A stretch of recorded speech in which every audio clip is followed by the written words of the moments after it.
এ যেন এক ভুতুড়ে গ্রাম। প্রায় ৪৫ বছর ধরে কেউ বসবাস করে না এই গ্রামে। একসময় যেখানে ছিল ৫০টি পরিবার, আজ শুধুই নিঃসঙ্গতা আর নিঃস্বতার চিহ্ন। একসময় ছিল জীবনের সঞ্চার, আনন্দ আর হাসি মুখ, কিন্তু সেই দিনগুলো আজ শুধুই স্মৃতি। এখানে যে এসে বসবাস করবে এই শক্তি বা এই সাহস তাদের নাই। তাদের মনে একটা অজানা আতঙ্ক কাজ করে।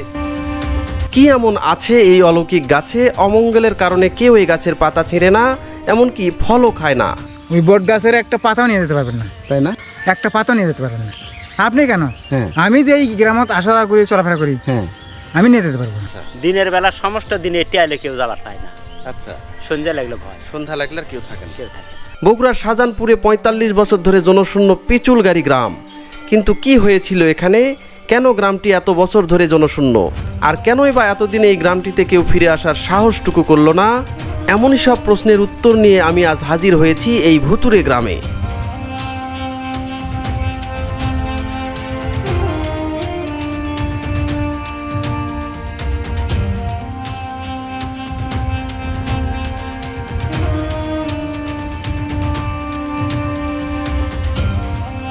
ভিউয়ার্স, বগুড়ার চারমাথা হতে রওনা দিয়েছি শাহজাহানপুর উপজেলার পিচুলগাড়ি গ্রামের উদ্দেশ্যে। একটি অটোতে করে যখন বগুড়া ঢাকা হাইওয়ে ধরে যাচ্ছিলাম, তখন বগুড়ার চেনা রাস্তাগুলো অচেনা মনে হচ্ছিল। কারণ আগের ছোট রাস্তা ভেঙে এত চওড়া ও নতুন নতুন ফ্লাইওভার করা হয়েছে যে চারপাশ নতুন লাগছে।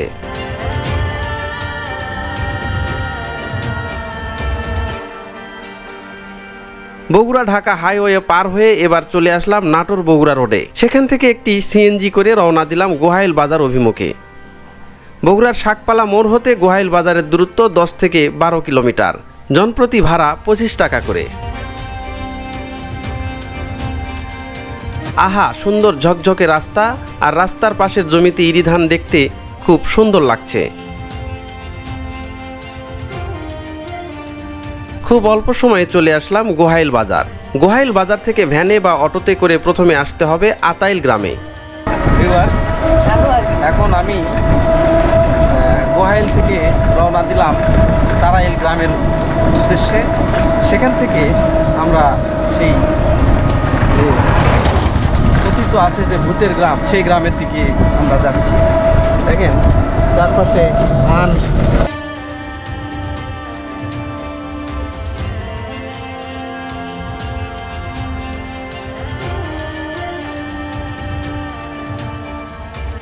তারপর আতাইল গ্রামের ভিতর দিয়ে যেতে হবে তারাইল গ্রামে। পিচুলগাড়ি গ্রামের বাসিন্দারা প্রায় সবাই এই দুই গ্রামে বসবাস করে।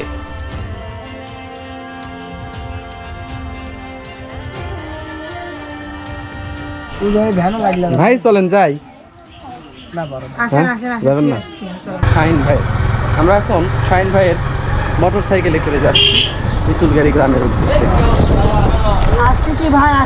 আচ্ছা শাহিন ভাই, এই সবাই আসতে চাচ্ছিল না কেন বলেন তো? কোনো সমস্যা আছে এই কারণে আসতে চাচ্ছিল না, তাই তো? হ্যাঁ,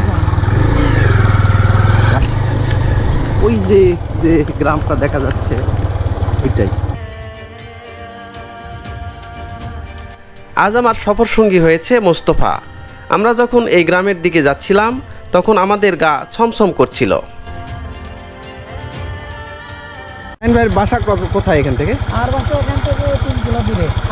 এই অর্ডার বাইরে আর কি, আমরা 1 নম্বর অর্ডার। কিন্তু এখানে কোনোদিন আসেনি? না, এখানে আমি আসিনি। কিন্তু এই জায়গাটা জানেন যে একটু মানে দোষ আছে, ত্রুটি আছে এই জায়গায়। হ্যাঁ, এই জায়গার একটু দোষ ত্রুটি আপনার বড় বড় মুরব্বীরা, দাদা দাদিরা বলে এটাই শোনা। এই কারণে আমাকে কোনোদিন আসতেও দেয়। আচ্ছা, এমনি পার্সোনালি ভাবে আমরা আসিও। কোনো মানুষজন থাকেন না ওখানে? না, বর্তমানে কোনো মানুষজন থাকে না। একটা মসজিদ আছে আর কি। আচ্ছা, মসজিদে ওই কৃষকরা যখন কাজ কাম করে তখন ওখানে নামাজ আদায় করে। বুঝতে পারছি। এটাই বর্তমান রাস্তা বলতে এইটুকুই। এই গ্রামে যাওয়ার জন্য যে এক্সট্রাভাবে যে কোনো রাস্তা সেইটা নাই।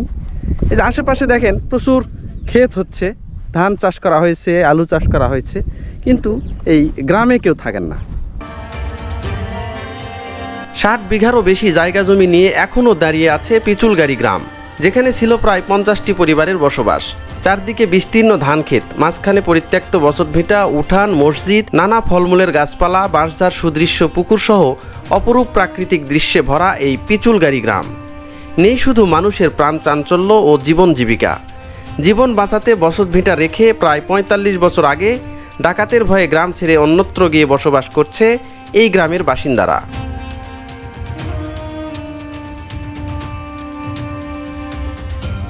ভিউয়ার্স, জায়গাটাতে মানুষজন বসবাস না করতে একবারে ঘন জঙ্গলে ছেয়ে গেছে। এখন শুষ্ক মৌসুম, তাই এতটা জঙ্গল আপনারা বুঝতে পারতেছেন না, কিন্তু বর্ষা মৌসুমে যখন এই পাশে আসবেন একদম ঘন জঙ্গলে ছেয়ে যায়, ঝোপঝাড়ে ভরে যায়। এটাই হচ্ছে সেই পিচুলগাড়ি গ্রাম। ভিউয়ার্স, দেখেন এ কেমন নির্জনতা। এখানে দেখেন কোনো লোকজনের কোনো সারা শব্দ আমি কিছুই পাচ্ছি না। জলজ্যান্ত একটা গ্রাম, ৪০ বছর আগে যেখানে মানুষ বসবাস করত, ভিটে আছে, বাড়িঘরের অস্তিত্ব আছে, কিন্তু এখানে কোনো মানুষ থাকে না। এখানে শুধু দেখেন, এখন কান পাতলে, একটু ধৈর্য ধরে থাকলে আপনি দেখতে পারবেন যে পাখির ডাক পাওয়া যাচ্ছে, ঘুঘুর ডাক পাওয়া যাচ্ছে। আপনারা দেখেন, মনে হয় শুনতে পাবেন। একটু নিস্তব্ধতা দেখেন, একটু প্রকৃতির যে একটা সাউন্ড, পাখির কলতান, ঘুঘুর ডাক, এইগুলো শুনতে পাচ্ছেন। দেখেন ওই যে একটা ঘুঘু দেখেন ডাকতেছে। দেখেন এ কেমন নির্জনতা, চারিদিকে বাঁশঝাড়। ওই যে ওই পাশে দেখেন একটি গোরস্থান দেখা যাচ্ছে, কবর দেওয়া হয়েছে। আশেপাশের এই গ্রামের লোকজনরা উঠে সব আশেপাশের গ্রামে চলে গেছে।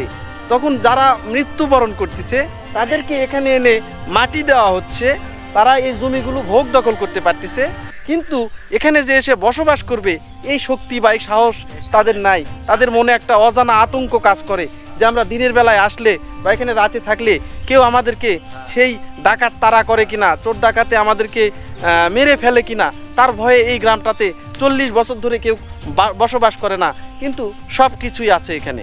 তো এখানে মানুষ কেন থাকে না? চোর ডাকাত, চোর আর ডাকাতের ভয়ে মানুষ, ডাকাতের ভয় তো গেছে, তাই না? এখনো কি যদি কেউ আসে, আপনার জানা মতে তো এই এলাকার লোকজনেরই জমি জমা এখানে আছে, নাকি আছে, সবই আছে, হ্যাঁ। এখনো কেন আসে না? আসে না কি জন্য? ওই ভয়ে, এখনো ভয় আছে, ভয় আছে। আসলেই তারা করে। হ্যাঁ, তারা করে না তো। মনে করো যে যারা যেগুলো বয়স্ক হলা মানুষ সেগুলো তুমি গেছে মারা, হ্যাঁ, মারা গেলে এখন তোর আর মনে করো আশেপাশে যেগুলো সোল পোলা ছিল সেগুলো হয়ে গেছে বড়, বড় হয়েছে, তারা এখন এই গ্রামে আসতে চাচ্ছে না। দেখো বাপ দাদা করে থাকতে দেয়নি, আমরা কেমনি থাকি। এটা কতদিন থেকে এই ধরনের হয়েছে? এটা না হলো ৪০ বছর পার হচ্ছে। ৪০ বছর পর্যন্ত কোনো মানুষ থাকে না। আর দিনের বেলায় যে আপনারা ঘাস কাটতেছেন, এই যে পুকুরে দেখলাম হাঁস চাষ হচ্ছে, এগুলোতে কোনো অসুবিধা নেই, অসুবিধা নেই, কিন্তু রাতে হলেই একটা ভয়, মানুষের ভিতরে একটা আতঙ্ক কাজ করে। ওটাই তো ভয়। তাছাড়া যে এলে গ্রাম এলে মারা মানুষ মাটি দিচ্ছে, আচ্ছা, এগুলো মন করা যায় আমারই নানা নানি, আমার মাও কইটি মাটি দিতে।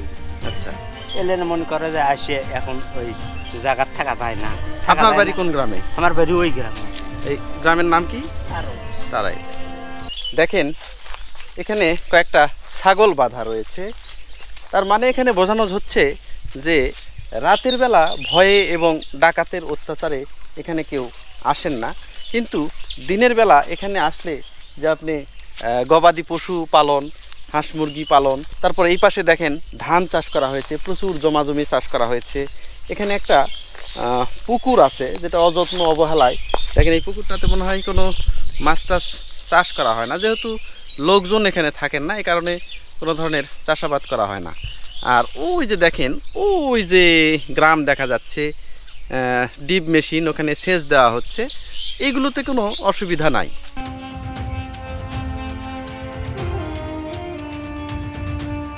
৮০-র দশকে প্রায় রাতেই গ্রামটিতে ডাকাতের হামলা হতো। খুন, রাহাজানি, লুটপাট, অর্থকড়ি ছিনতাই ছিল নিত্য নৈমিত্তিক। ডাকাতের ভয়ে গ্রামে কেউ কোনো কিছু করতে পারত না। ডাকাত দল ধান, চাল, গবাদি পশু, পাখি, গরু, ছাগল, হাঁস মুরগিও নিয়ে যেত। হঠাৎ হামলা চালিয়ে লুটপাটের সঙ্গে জ্বালিয়ে দিত বাড়িঘর ও সম্পদ। মাঝে মধ্যে মানুষ খুন করেও সবকিছু লুটপাট করে নিয়ে যেত।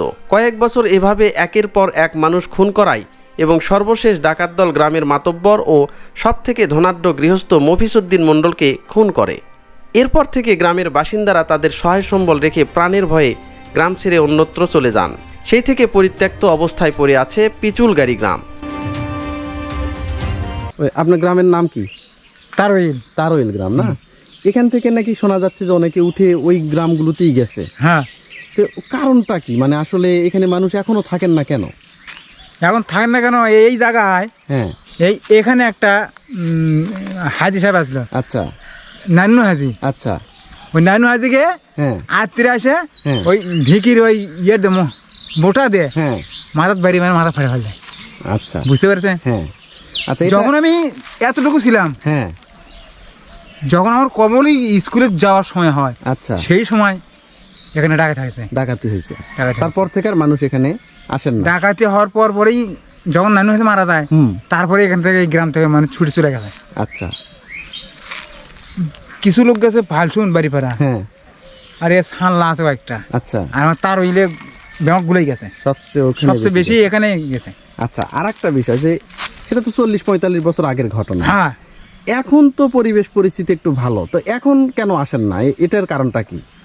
এখন ওখানে যা মনে করেন যে জায়গা বসতি করে ফেলতেছে, মানে জায়গা ভালো ভালো ভিটে নিয়ে ভালো করে একবার বিল্ডিং তৈরি করছে সবাই। আচ্ছা, এই কারণে এখানে আর আসেন না। এখানে জমি জমা দিনের বেলা সবাই আসতেছে, এটি জমি আছে, ইয়ে আছে, চাষবাস করছে। হ্যাঁ, এই কবরস্থান। আমি এখন এখানে একটা বসার মাচা বানানো হয়েছে, সেই মাচাতে বসে আছি। আর সেই মাচাতে বসে এই যে পুকুরে দেখেন হাঁস পালন করা হয়েছে এখানে। তো এই হাঁসগুলো এখানে হাঁস ছাগল এইগুলো ছাড়া আর কিছুই নাই। তো যেহেতু আশেপাশে কোনো বাড়িঘর নাই, আশেপাশে কোনো লোকজনও ওইভাবে এখানে কেউ থাকেন না, একদম প্রকৃতির মাঝে এই নির্জন জায়গা এবং নির্জনতা খুবই ভালো লাগতেছে। এখানে এক ভাই আছে, সেই ভাইটি এই পুকুরে যে হাঁস পালন করা হয়েছে, মাছ চাষ করা হয়েছে এবং ছাগল আছে, এইগুলো উনি দেখাশোনা করে। তো মানুষ যেটাই বলুক না কেন যে এখানে ডাকাতের ভয় আছে, ভূতের ভয় আছে, সর্বোপরি যেটা হচ্ছে যে প্রকৃতির মাঝে ফিরে এসে খুবই ভালো লাগতেছে। এই যে দেখেন হাঁসে একটা ডিমও দিয়েছে। এই যে দেখেন এটা ফার্মের ভিতরে এখানে হাঁস রাখা হয়। এই যে দেখেন যে হাঁসগুলো আপনারা দেখলেন পুকুরে ছেড়ে দেওয়া আছে, সন্ধ্যা লাগার আগেই এই হাঁসগুলো এখানে আনা হয়। এই যে চালের উপর দেখেন একটা কক কক মুরগি ডাকতেছে। বর্তমানে জঙ্গলে আবৃত এবং ভগ্নদশা বসতভিটাগুলো দেখে গ্রামটিকে বেশ ভুতুড়ে লাগে। আর দীর্ঘ সময় ধরে জনবসতি না থাকায় এই গ্রামটিকে ঘিরে এখন রয়েছে অলৌকিক গল্প। কোনো এক অলৌকিক কারণে কেউ গাছের পাতা ছিঁড়েন না, ফলও খান না। না, অনেকে যে বলে যে ভূতের ভয় আছে, ওখানে একটা বট গাছ আছে, এটা কি আসলে সত্য? সত্য, সেটাও সত্য। সত্য, মানে ওই বট গাছটাকে আপনারা খুব মানেন? ওই বট গাছের একটা পাতাও নিয়ে যেতে পারবেন না, তাই না? একটা পাতাও নিয়ে যেতে পারবেন না। আপনি কেন? হ্যাঁ, আমি যে এই গ্রামত আসা যাওয়া করি, চলাফেরা করি, হ্যাঁ, আমি নিয়ে যেতে পারবো না। আচ্ছা, আপনার জানা মতে যে ওই বট গাছের পাতা বা কিছু নিয়ে হয়তো বাড়িতে গেছে, আগুন জ্বালাইছে বা মানে রান্নার কাজে লাগাইছে, তখন কি তার সমস্যা হয়েছে নাকি? সমস্যা মানে ওখান থেকে নিয়ে এসে এখানে দিয়ে যেতে বাধ্য করা হতো। আচ্ছা, সে মাপ সাপ নিয়ে দিয়ে যেতে বাধ্য হয়েছে। হ্যাঁ, আর রাত্রে যে কোনো সময়, হ্যাঁ, এই রাতে আসে এই গ্রামের মধ্যে থাকা যায় না, এখনো যায় না। চেষ্টা করছে কিন্তু পারেনি। এইখানে যে বট গাছ, ওই যে হাঁসতে পালছে ওখানে থাকতো, একটা ঘর আছে, ওই ঘরের মধ্যে থাকতে পারে না, চলে যায়।